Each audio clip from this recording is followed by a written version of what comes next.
Hey everyone, thanks for tuning into this episode of the Build Your Vision podcast. I'm excited for this episode just because this episode has a great story. There are so many applicable pieces of it, and it's in all honesty quite relatable. So I think you're really going to enjoy it. Plus, Evan's just a really great and funny guy. And who is Evan? You might be asking. Well, I'm glad you asked. He is the guest on today's pod. He is also the founder and owner of the Rare Perspective LLC, a photography company and videography company that's based here in Maryland.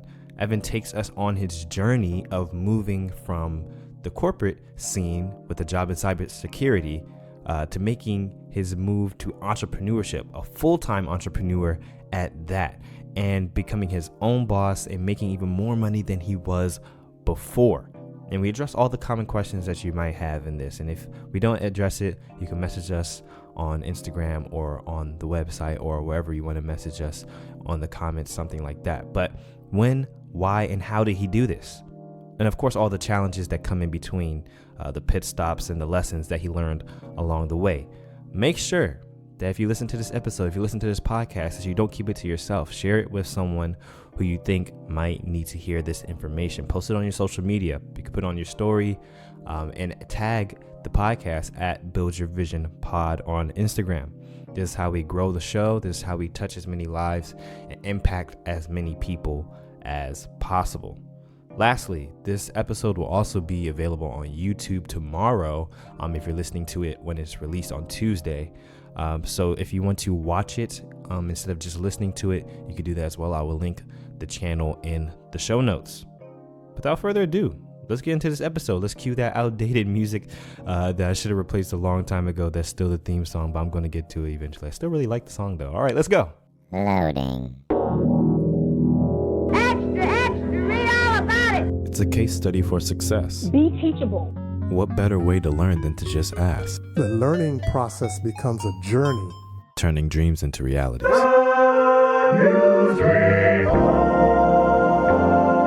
Part of execution is totally believing whatever you're doing is going to work. What are your passions and what are your gifts? And that's where it really starts. Chances are for taking. Take a chance on yourself.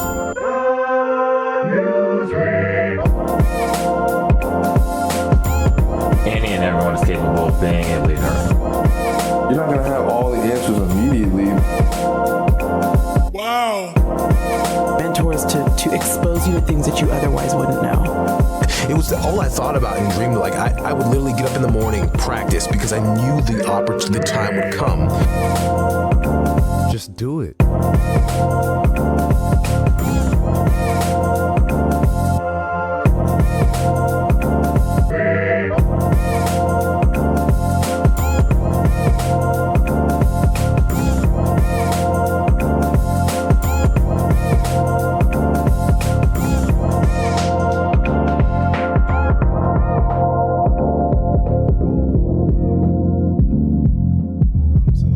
My name is Evan Morsell. I own the Rare Perspective. It's a production firm, so we do all things digital, from filmmaking to photography to strategy, ideation when it comes to businesses and brands.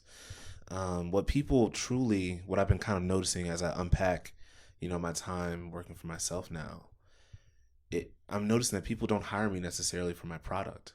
They don't hire me for my filmmaking skills or for my photography skills. Although a lot of people would say that, they're of quality and they're very good.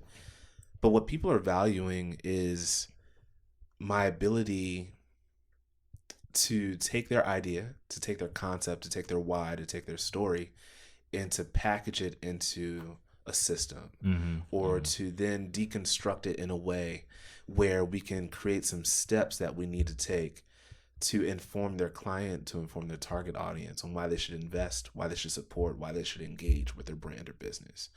And it just so happens that the medium that we typically use is a photo or a video. And that's what I've been up to, man. But that's something that you just said right there that so many people will miss in that industry. That's something that everyone's kind of looking for. It's like almost going to a barber. You want like a barber that knows your head, right? That knows how to cut your hair. Yeah. So when someone could take that vision, that story that you have, and put it together in a way that looks nice, that's something that's really valuable. So no wonder you're doing so well. Thank you. And I kind of just want to back up, rewind to kind of like, okay, we know your name is Evan Morsell, but like, where did it start? Like from where did that love for the creative? Did you always want to do this, or take us back to the beginning? So for those who are watching on YouTube, slightly out of frame, there's a keyboard behind you. Okay, yeah, and I think my creative juices started flowing when I started playing the piano. Got you. Started taking lessons in 5th grade. My music teacher kind of blew my mind away when I heard my first chord, if you will. Like, I mean, we hear chords all the time in church, but when I saw how she was actually putting the music together, that's what got my mind working. I was like, I want to take piano lessons. So from 5th grade to 10th grade, I was taking classical lessons.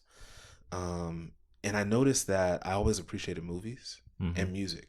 I found I noticed how music can affect a film. When a score comes in during a scene where there's a lot of suspense, or if there's something sad that's happening, all of a sudden here come the strings. I loved that harmony that was happening between both the visual and the audible. So I had the music side, but I wanted to get into this visual side. I took AP photography in high school, and that's when I learned how to take your simple point and shoot camera and really optimize it, how to leverage and manipulate the settings in a way to create a beautiful image, regardless of what camera you're holding in your hands. That's why you see people taking these iPhones or taking, their smartphones and creating images that you would put up on your wall at home. Yeah. It's all about understanding your tools. So I started to really understand cameras at that point. But where things really kicked off was a combination of college and postgraduate, if you will. My roommate's from Ghana, and he was a photographer when I met him, but he wasn't that serious. But I would always see him shooting. So, his name is Kwame. And I was like, Kwame, do you really know what you're doing? Because we always joke with each other. We ended up living together for 4 years in college. I went to the University of Maryland. So, I met him there at the Ocho, if you will. It was the 8th floor of our building. And crazy things happened there, but we don't have time for that today. And, he would shoot. His uncle would come, and he would bring different photography pieces of gear, different flashes and things for us to actually practice with. And as I started to practice, utilizing light and understanding light, and that's really all photography is understanding how to utilize light to your advantage to come up with, your creative image. Of course, you have to tell a story with what you're shooting, but exposure is all about lighting. As I practiced that, I fell in love with it even more. And I was stuck on photography for like 2 to 3 years. This is in college? This is in college. Okay. When I graduated, though, I met my wife, Sydney. And a few months after we met, we kind of went to a church that was just starting up because we like to help people. It's kind of something that we have in common. That's what brought us together. And as we're helping this church, I'm playing the piano for the church because that's something I've been doing since I was a kid. But the church decided that they wanted to keep up with the digital trends that are happening. Like we used to, in the church space, for those who are faith-based, you'll pass out like a pamphlet. That used to be the style that people would take. And they would hand out this pamphlet that was supposed to educate people on how, Jesus can change their lives. But now that looks like an Instagram account. Like that's the 2019 version. So like, Evan, how can we modernize our approach? I was like, you guys really need to put some videos up. So they're like, okay, well, the average age of this church was like 57, a whole bunch of old heads. And they're like, we don't know how to do that. And I was like, you take pictures. We know you're a photographer. Yeah. Why don't you just do the video? And I'm like, well, it's not that simple. Like photos don't move, So I had to learn how to be a videographer, how to be a filmmaker. And although I was just streaming services, my interest and my hunger for filmmaking grew as a result of telling the stories of what was happening there to then want to tell stories for everyone else. Cool. And that's kind of where we are now. When you were in college, did you want to pursue were you taking photography classes in college? Oh, bro, do you have time? Dude, we have all the time in the world. Okay, so I went to college under the impression, one, that I needed college in order to be successful. That's a whole... See what I'm saying? Yeah, that's the first detour. But I went to college wanting to major in computer engineering. Okay. I've always been good with tech. I was kind of the person, if you had an issue, hey, Evan, this isn't working, what should I do? I got those types of phone calls. Right, yeah. And I love computers. So I was like, you know what? I would love to build computers. I wanted to build smartphones. Okay. So that's what I originally went to school for. But I went to community college my first semester. My skills I learned in community college did not transfer when I went to the University of Maryland. Like calc at community college was not equivalent to calc at UMD. I actually went back to pre-calc. Okay. Yeah. Once I found out what calc really was. Okay. And I'm going through this spiral of relearning and failing. Yeah. And I'm constantly kind of feeling as though I'm going 2 steps forward and 3 steps back. And what happened was my love for computers kind of dwindled away. And it made me start really thinking about what I really wanted to do in life. So I was like, I like helping people. That's always something that I've been passionate about, is helping others. And I like to work out. You know, like I was a fairly fit person at the time. I need to get back in the gym. But, you know, You're still pretty fit, bro. Hey, I try. Yeah. You know, I went to the International Spy Museum, and I'm getting off topic. I pursued kinesiology, which is like pre-physical therapy. Right. All right. That's what my major is in. If you look for my diploma, if you look it up anywhere, it's going to be kinesiology, public health, Bachelor of Science. Okay. I thought that I wanted to be a physical therapist. I thought that I wanted to take people through the phases of rehabilitation to take them from point A to point B so they could have something better to live for.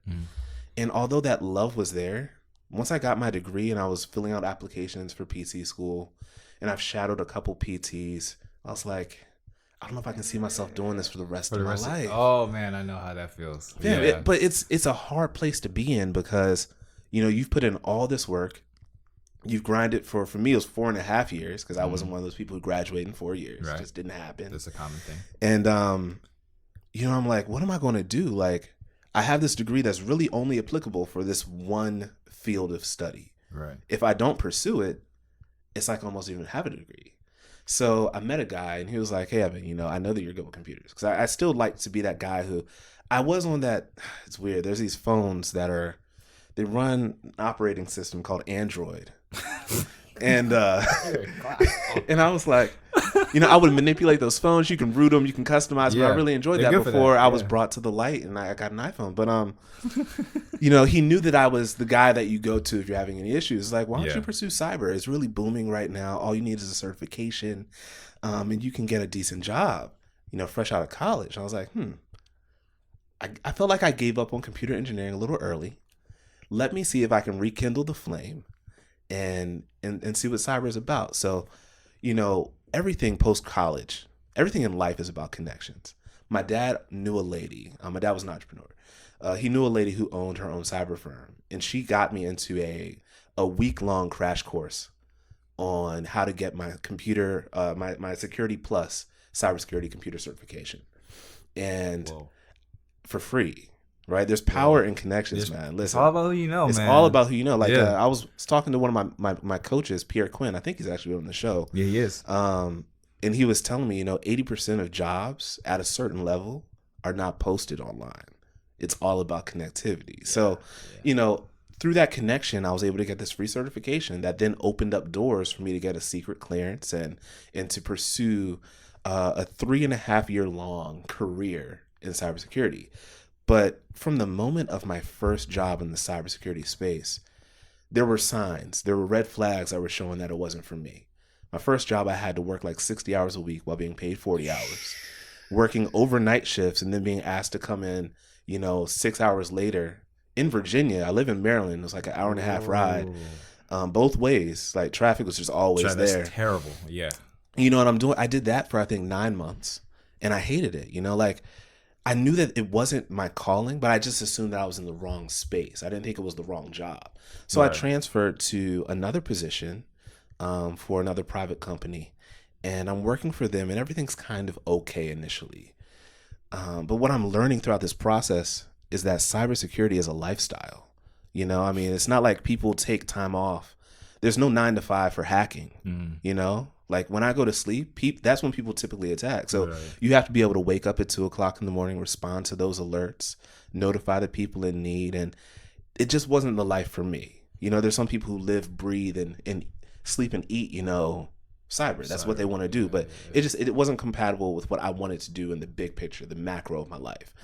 And I'm constantly reminded of that every day when I drove an hour and a half to Fairfax, Virginia to go to this job. Yeah. And over time, what I noticed was my love for telling stories was always there. That was the common denominator. Because what would happen is I would go to work and I wouldn't enjoy what I was doing. But I would have stories about what was happening outside of work that just happened in the workspace that I could share with other people. So I'm still able to execute that storytelling through the inconvenient space that I'm in, if you will. Yeah. That still kind of provided a silver lining, some icing on the cake. But it was around year 2 that I decided that I need to find an exit strategy. I need to find a way to wake up and do what I love, to share stories about people and their testimonies and why they're passionate about what they do full time. And it was around year 2 to year 3 that the exit strategy was completed, and I'm now full time in my business. Man, so that's where we are. On so many things. It's the back of the book. One, you basically didn't need to go to college. Thanks, bro. I still got student loans though. Well, yeah, no, but that's a sad reality of most people, like in this country, and like the fact that you were able to get your certification in cybersecurity, like you got into that career path, and a well-paying career path, by the way. Yeah, that's true, man. I was getting job offers throughout everything, like 150, 120, 130. That was like the common average. So like, and then you did that, and like one thing that you touched on is that so many people struggle with. You have like these different passions, or I don't want to say passions, but you're good at multiple things. Like you were good at tech. You were good at dealing with people. You were good at helping people. Yeah. You were good at music. You were good at physical therapy. You're fit. But that doesn't mean that you have to, like pursue all those things. Or you might feel like, oh, well, since I'm good at it, this is what I'm about to do. Right. And we kind of get bubbled in, oh, you're good at this. You're a musician, or you're good at this. You're a physical therapist. You're good at this. You're going to be a doctor or whatever. Yeah. And it's usually what I find is what you said is you found ways to keep telling stories, even though you were in an environment that really wasn't conducive for you to do so. The thing that most people, or at least I find myself doing, I will always find myself finding a way to do the one thing that's like the backstory of what I'm passionate about, no matter where I am. That's good. So it's like, no matter what situation you are in, think about the thing that you probably do, like, no matter what. Yeah. And that's probably like the back thing. It might not be like a specific career path, but like telling stories. That's not like a career. I mean, I guess you could be a storyteller. There are like, storytellers. There's storytellers, but like you wouldn't go saying like, "What's your occupation?" But like, I'm a storyteller. I mean, you could, but that's not like a common thing. No. That would catch somebody off guard. It's a great conversation starter. That is a great conversation starter, but it's usually like these backline drives that like fuel different paths that we go into. That's really the passion that we have. It's not the actual occupation, the actual act of doing something itself. It's something underlying in there. Yeah. But that's so true, and we could go forward in that story. So okay. You realize that, all right, this isn't for me. I need to get out. I need to get the exit strategy, and you found that. Yeah. How did you go about doing that, though? I want to know, because that could be a very hard step for people to do. So many different phobias going into that, trying to get out. Yeah, bro. Like, I think about the movie when you say get out. Like, it was not easy. Like, I'm not going to be here and be fake and act as though I just sat down one afternoon with a notepad and paper and was like, I need to get out strategy. Right. I'm just think this up and execute it. It took some trial and error. So my get out strategy looked like taking L's and just not taking them as L's, but taking them as lessons learned. So the first thing that I realized that I needed to do was to develop connections. Connections are the key to everything. Being in the room. Just being in the right room can get you access to so many things. Being a part of conversations, having that first or second degree of connectivity with somebody else is huge. So I needed to figure out who I needed to talk to in order to even understand the industry. Like I've been exposed to the music side. I've been exposed to the fitness side, but I hadn't been exposed to the filmmaking and photography side. So I reached out to a guy named Chip Dizard, who's very popular in the DMV space as a wedding filmmaker and photographer. And he has a mentorship program. I was like, hey, I'm really interested in this. I'm really passionate about it. This is what I wake up, striving to do. Can you kind of bring me under your wing? And he was like, yeah, meet me at the following locations on these dates, and I would shadow him. And after maybe the second or third time shadowing him, I realized that when you keep things simple, that's when you have success. Oftentimes my brain works in a way where I want to be so structured at times, and I want to have such an extravagant plan that I don't allow room or space for error. And that was kind of my kryptonite, if you will, early on in my get out strategy. Like, I mapped out exactly what I wanted to do, but then life happened, and I was like, we don't want to do it that way. So I had to first learn how to pivot, make leader shifts, as you will, as John Maxwell says, and adjust my plan. So the plan was, and I feel like I was just saying a lot, but I'm going to dial it in. I promise. This is scattered thoughts. So I needed to develop a reel, or a portfolio, as most people will call it. I need proof of concept. I need people to see that my work is good and it's of quality, and that it's something that people should want to invest in. And I realized I needed to identify what spaces I would want to create that portfolio in. So I like working with businesses, and I also like working with families. So I started off doing, like the low-hanging fruit, the family photos, the lifestyle portraits, the product photography. And then that birthed into larger assignments. So filming, I was able to leverage my connections in the photography space for filming stuff. I met a guy named Jeremy Anderson maybe halfway into this endeavor, and he's a motivational speaker who often works with like Eric Thomas. For those who are in the motivational scene, you probably know who E.T. is. Yeah. And he was filming his Stay Ready conference. And during that conference, I noticed that there were other speakers on the tour. So what I did was, when I saw the tour was coming to DC, I reached out to Eric Thomas's team in a DM, actually created an entire YouTube video that was pitching, me as being the guy who should capture this event for them. If you look up my name on YouTube, I actually left it up there just as like a reminder of where I used to be. So help yourself. You also probably come across some other stuff that is very humbling. And your YouTube channel will be linked in the show notes. So. I appreciate it, bro. So, I spent like 8 hours. I grew up in a town called Chesapeake Beach, and it's on the water. So I was at the water around sunrise, down on the beach or the boardwalk, walking around with a camera in front of my face, kind of vlog style, explaining what value I could add to E.T. and his team. And, because I was a perfectionist at the time, I feel like I was never getting it right because I was nervous. I was never in this space before. And after like 4 hours, the light was no longer good for filming. So I called it a day. I went back, reviewed my footage. I was like, this isn't going to cut it. Went back that afternoon for sunset, filmed for another 4 hours, and finally got something I thought I could work with, cut it up, finished it, and sent it off to E.T.'s team. I did not hear back from them at all for like 3 weeks. I'm sending follow-up emails. I'm not hearing anything. It's discouraging. I'm thinking like, I know they see my emails. Right.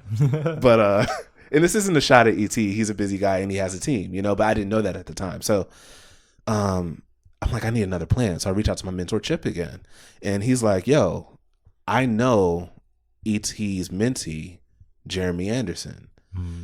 Let me reach out to Jeremy's PR person and put in a good word for you. And, I'll get back to you. Like 7 minutes later, he's like, you got it. You can film for Jeremy. You can't film for E.T., but you'll be in the same space. Right. And I was like, that's good enough for me. And he's like, yeah, you're going to do it for free, though. I was like, okay, that's cool. It's a lot of work, but I'm in the same room as E.T. Right. So, mind you, I've never done an event or a conference or anything like this before in my life. I film church services. Like, that is my background. Right. And I take family portraits. So this is a completely green space for me. And when I get there, I have my equipment. I meet Jeremy.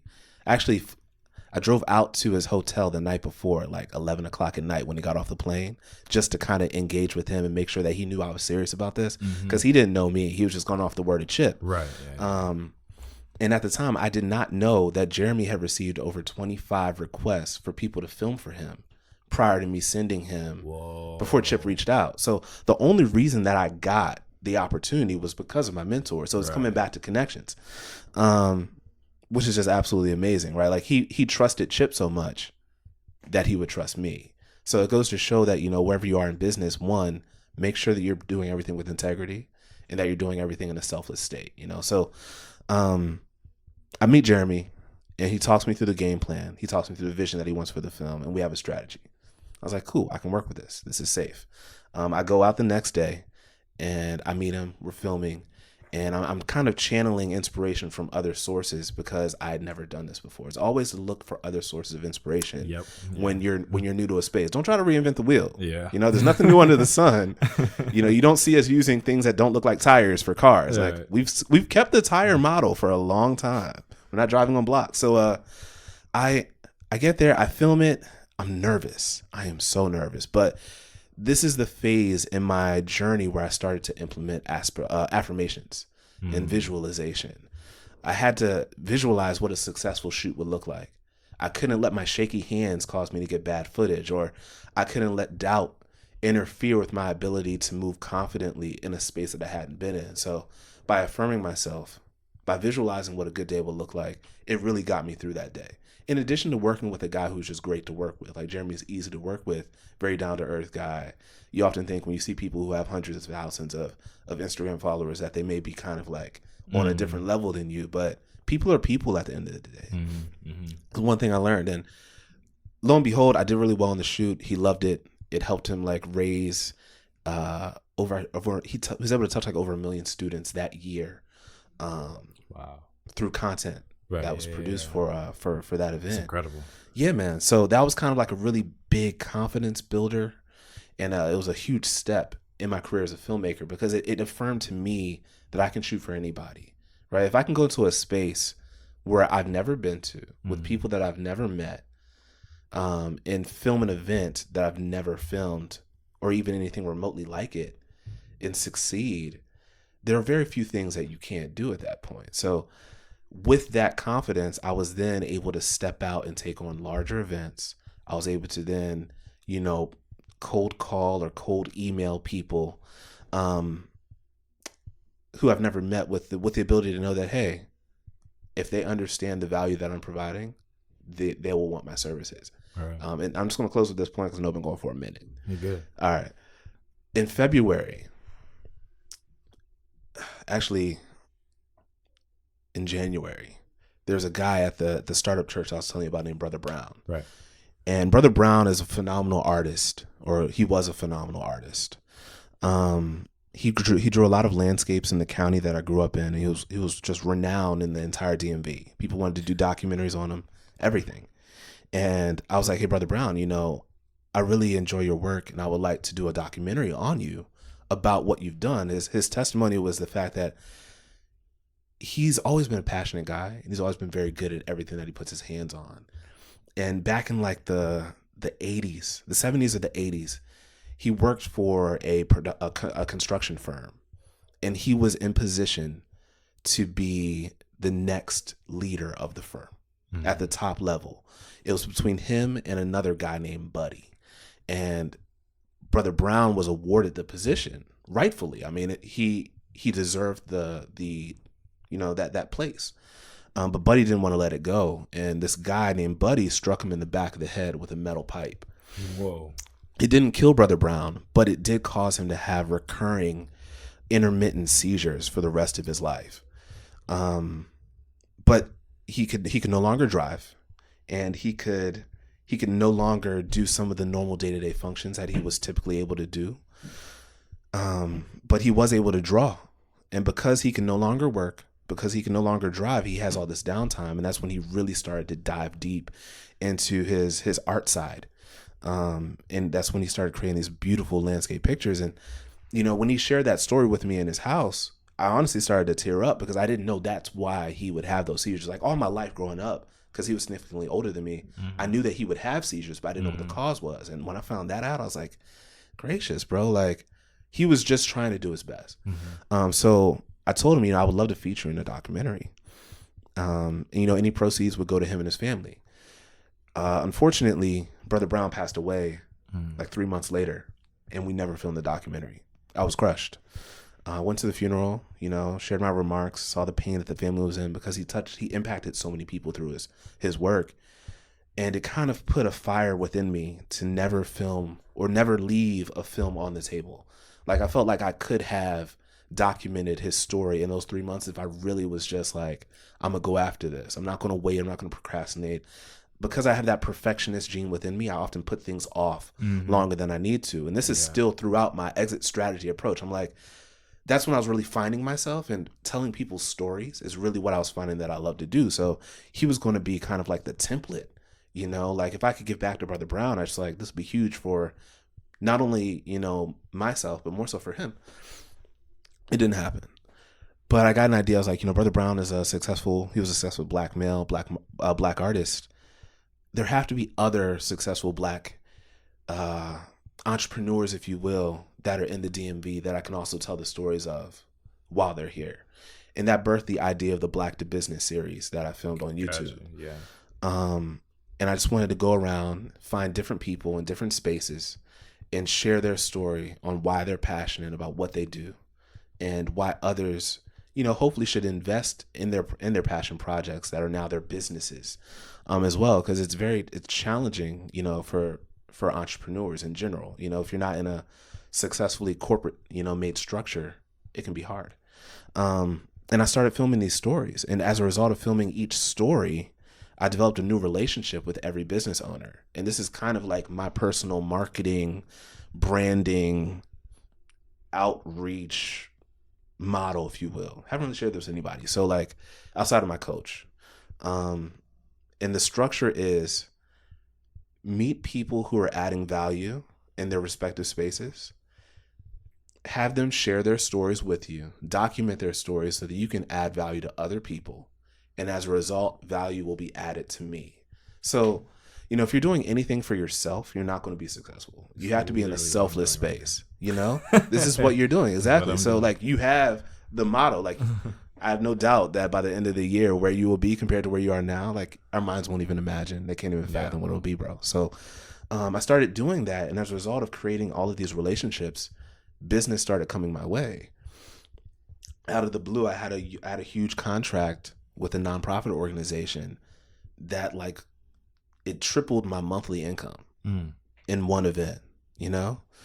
I was able to create a relationship with a restaurant company that has been a consistent source of income for me pretty much throughout this entire year. And, you know, I'm working with law firms, and my entire hometown now wants me to come in and do content for them for an entire rebuild. Like all of this stuff is happening as a result of the relationships I'm developing through filming these conversations, just simply allowing people to talk about themselves. People love to talk about themselves. I'm not sure if your listeners can tell, but I've been like talking about myself for a minute. But like, as a result of doing that, you know, you're permeating these networks. Like, so the structure is film the conversation, cut the conversation or the podcast, release it to the public, and ask whoever your talent is to share it with their network. So now instead of it just being your space, you're also permeating their space. And then whoever in their space wants to share it permeates that space. So you're now increasing your reach and your engagement and your awareness all at one time by simply having someone share their why. Yeah. And that's what got me here. That's what allowed me to leave my job. That was my exit strategy. That's how you really have to go about it. No one's gonna help you if they don't know. Yeah. You showed the value that you brought to someone else for free, by the way, the first time. Yeah. And then they saw what you were about, and then that in turn spread to them telling other people what you're about, and other people see that you're doing this with this person, and it kind of just keeps spreading and spreading. Yeah. And you kind of get your exit strategy that way. And that can apply for whatever you're doing. It doesn't even have to be anything creative, let's say. Exactly. I mean, it could be with anything. It could be like doing computers. In fact, maybe the industry that you left. If you start working on computers, start bringing value to people, they're going to share that. And then other people will see, okay, well, he's serious about doing this. And like, oh, well, can you do my computer? And blah, blah, blah. And it just keeps going and going. You have to show that you're doing something. You can't just like be so self-conscious that you just work on your own stuff by yourself and no one knows what you're doing, because it's super hard to scale that way. It'll take you twice as long. You know, we're talking about adding value, and I referenced John Maxwell, but you know, you really can't add value to people until you truly value people. Yes. Okay, so you know, if you're trying to add value to people but you're still doing it with the wrong intentions, it's going to be, people are going to read through that. Yes. You know? And then furthermore, I'm working on a crowdfunding campaign right now for a product that's dropping into Whole Foods. And although, you know, the digital space is where things are at, right? If it doesn't happen on Instagram, it didn't happen. The power of organic person-to-person relationships still trumps everything. So you have to have that fusion of both your digital community and your in-person community to really see great conversions. Yeah.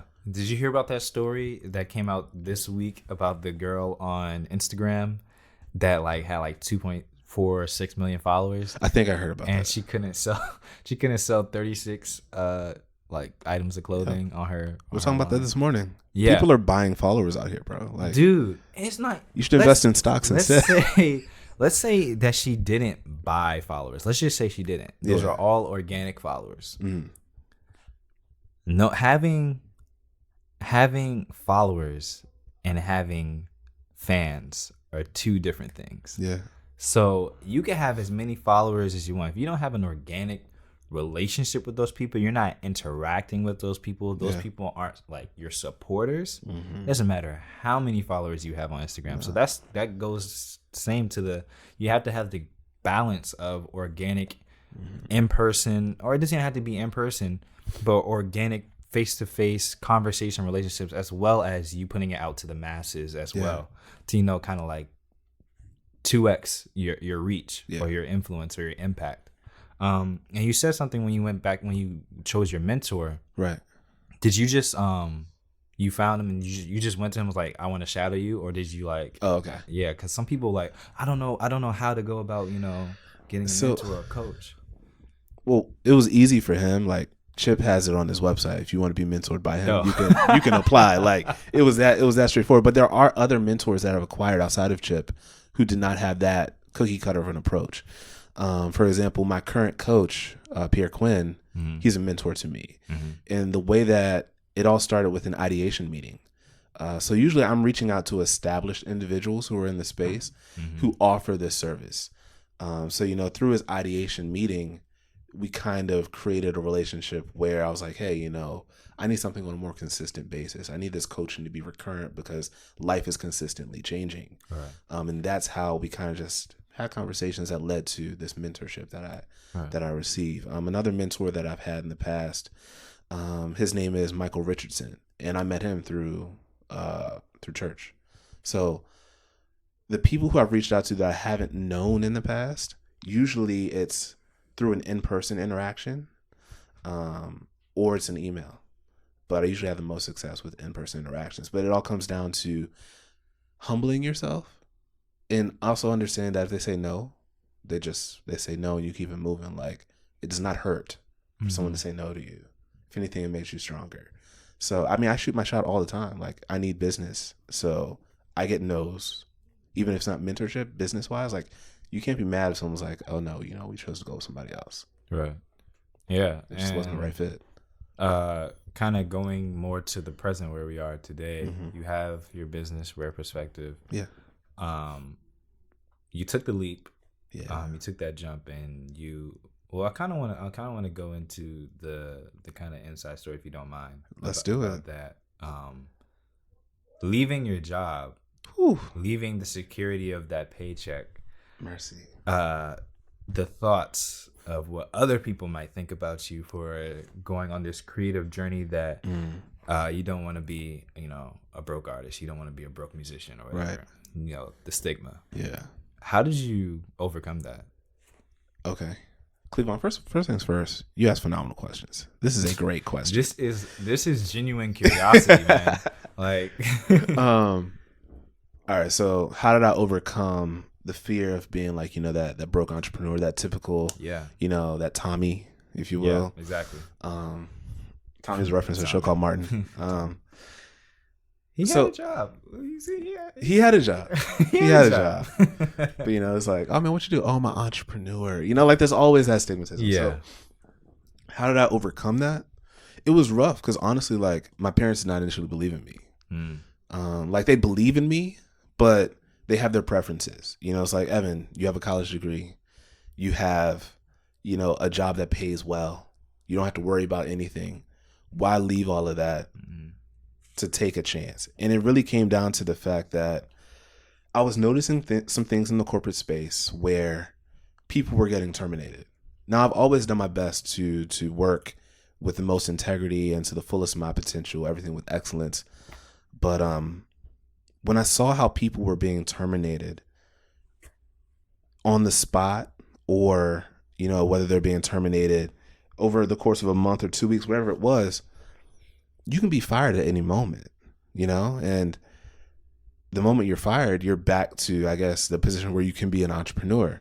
And because I was in a space where I did not really enjoy what I was doing, I just knew how to do it well. That kind of gave me the drive to, I'm looking for it. We're in the studio. I'm looking for a lanyard that had my old job on it. I don't see it, but I'm working on a book where I talk about how that lanyard was actually the noose that was lynching my potential every day that I make that 1.5-hour drive to Fairfax. Because I'm going to a space where I do not enjoy it. And I have all of this potential within me that's just kind of being stored up, ready to be used. But I'm spending 10 to 12 hours of my day providing that potential and that energy to someone else to fulfill their dream. So like, I no longer, I was uneasy. I was uncomfortable. I started to hate what I was doing, and I did not like that space. It wasn't a healthy space. I was depressed emotionally. It was driving me to a place where I wasn't happy. I started to lack gratitude towards the things that I should be grateful for. And I just knew that it was catastrophic for the person that I am. Some people can enjoy the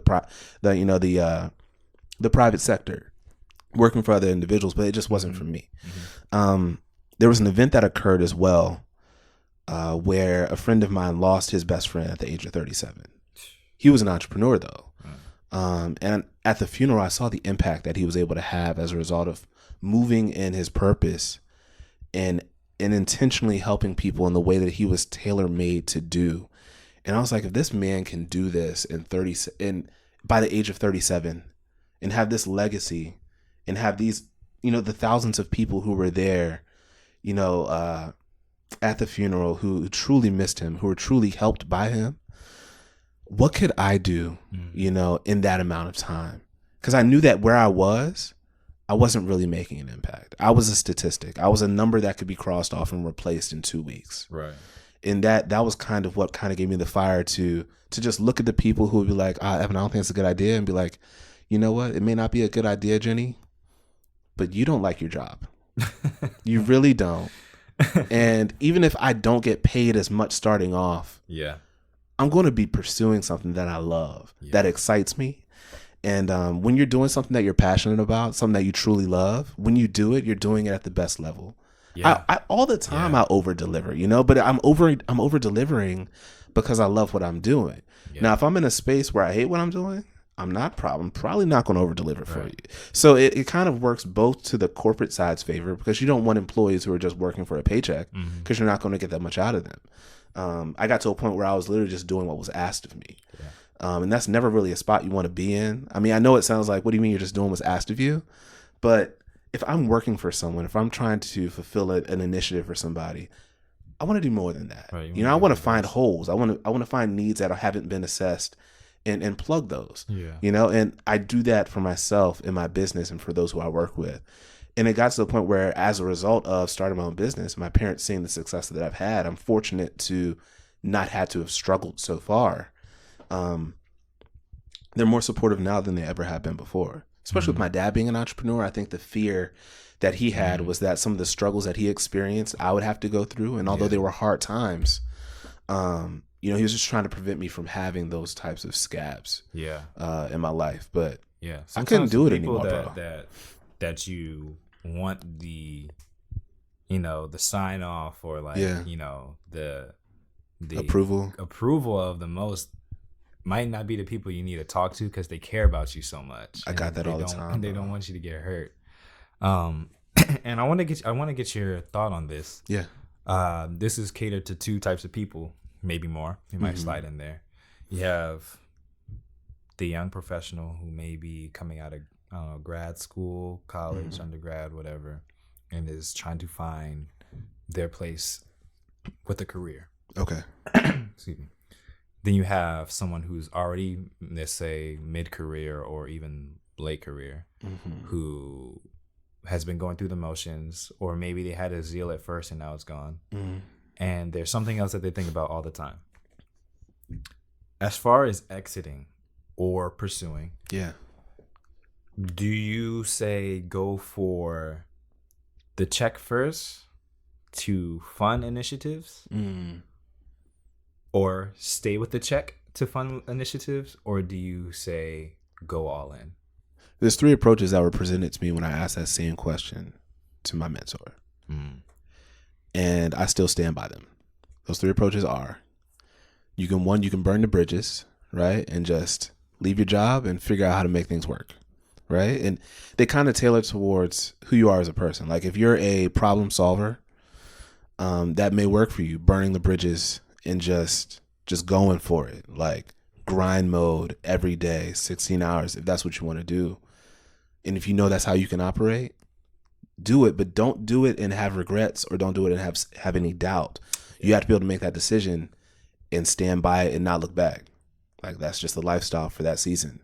So there's that approach. There's also the approach of saving, your rainy day fund to cover 6 months of expenses, or however long you think it would take you to get off the ground.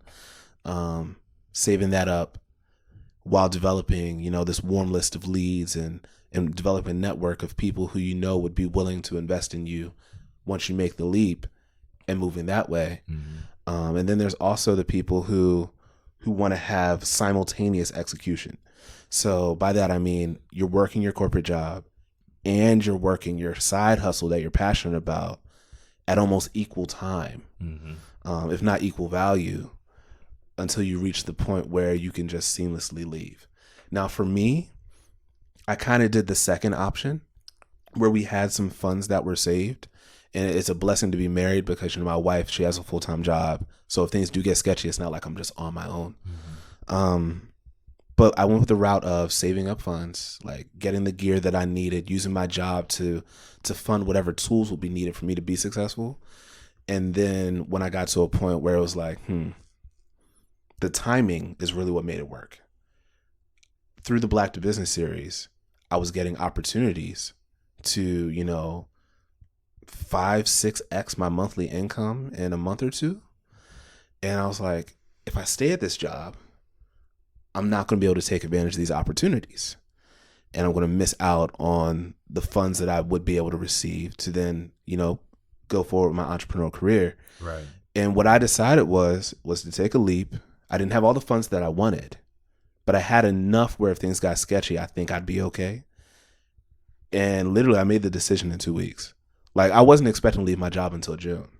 So how long have you been full time? Since March. Since March. Yeah. Okay, so it's pretty recent. It is recent, fam. It's very fresh. Got you. Okay. Yeah. And the Black to Business series that released in Black History Month, February. Didn't even finish it, bro.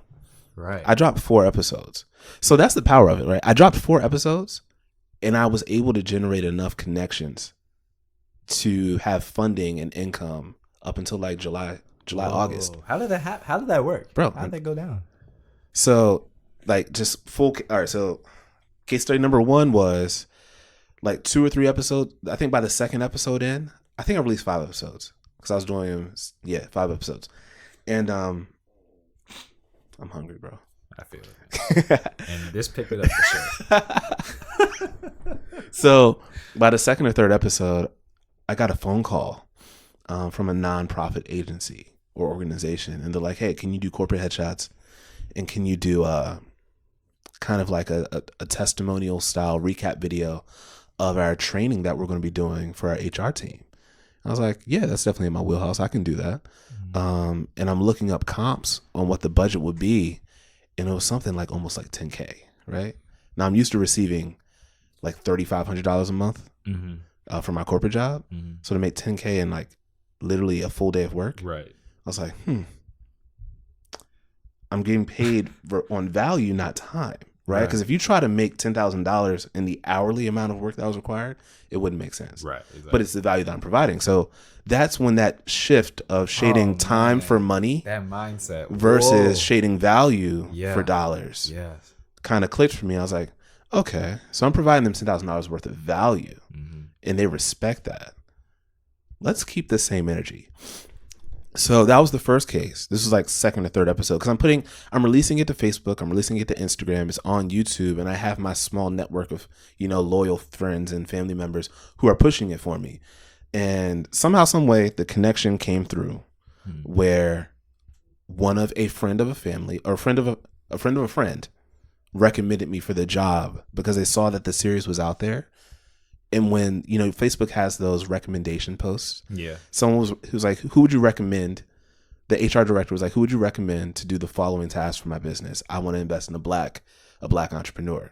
Just so happened that the timing for my Black to Business series dropped when she was looking for what she needed. Right?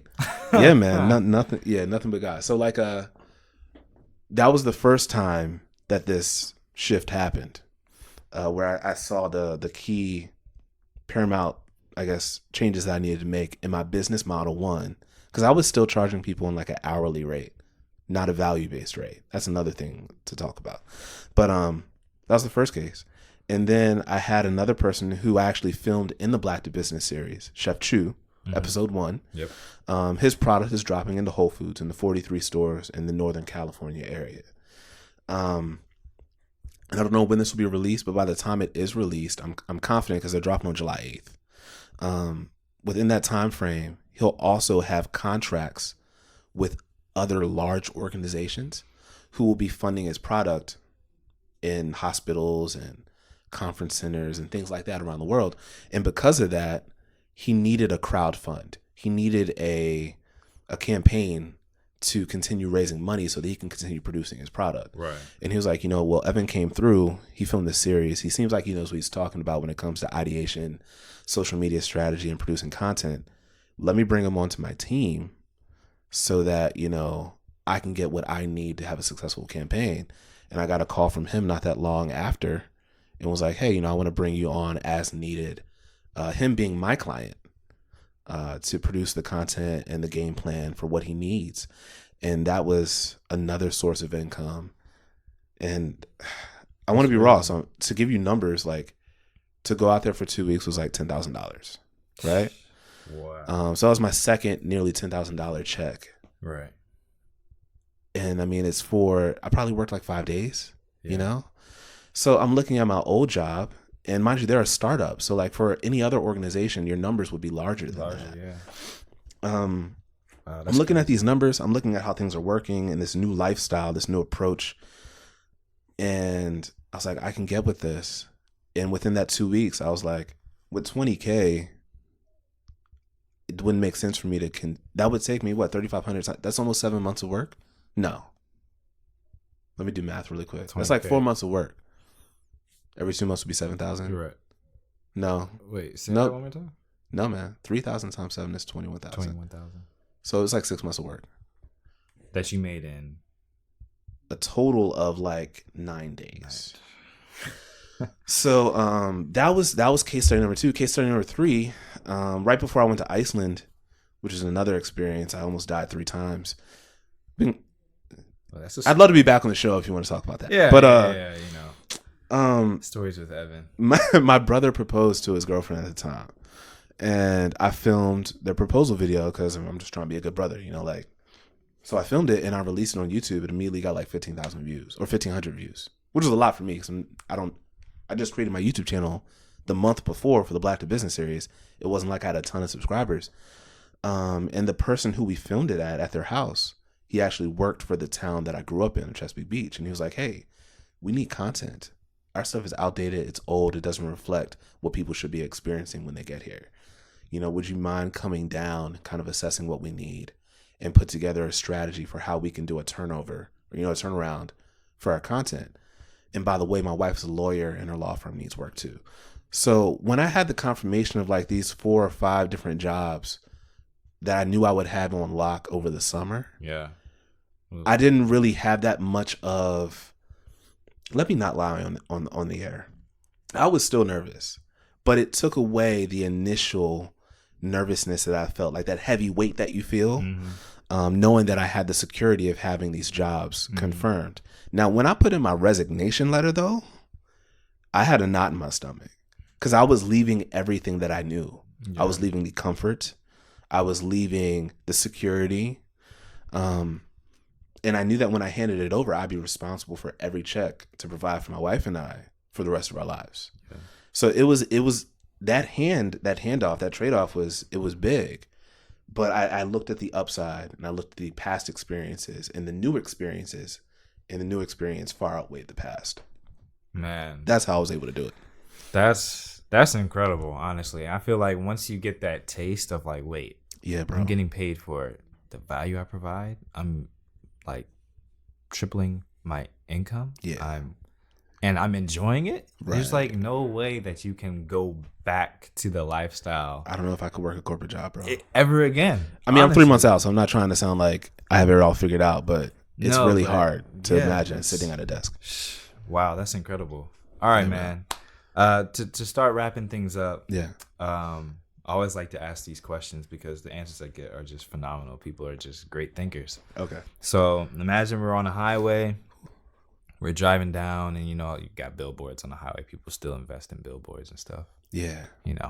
And it has something there that everyone that drives past it, they look at the billboard, and you own that billboard, and there was some message that you want everyone to know, whether it's for life, for whatever they're doing, that you want them to read when they go on that highway. What would it be? What would you tell the people? Well, let's just go to my wallpaper because it's my motto that I live by. I guess I have my billboard on my phone. Yeah. First, value people. Okay. Think of ways to add value to people. Look for ways to add value to people. Add value to people. And encourage others to add value to people. Okay. So the billboard would simply say, add value to people. That's good. That's the motto, bro. That's the motto. That's how you win. That's what I want my legacy to be. Evan added value to people. Awesome. And I'm gonna steal this question from one of my favorite podcasts, Story Long. Where he asks, if you had a time machine, and you could go back to, I don't know, high school Evan, college Evan, about to get a job in cybersecurity Evan, I don't know.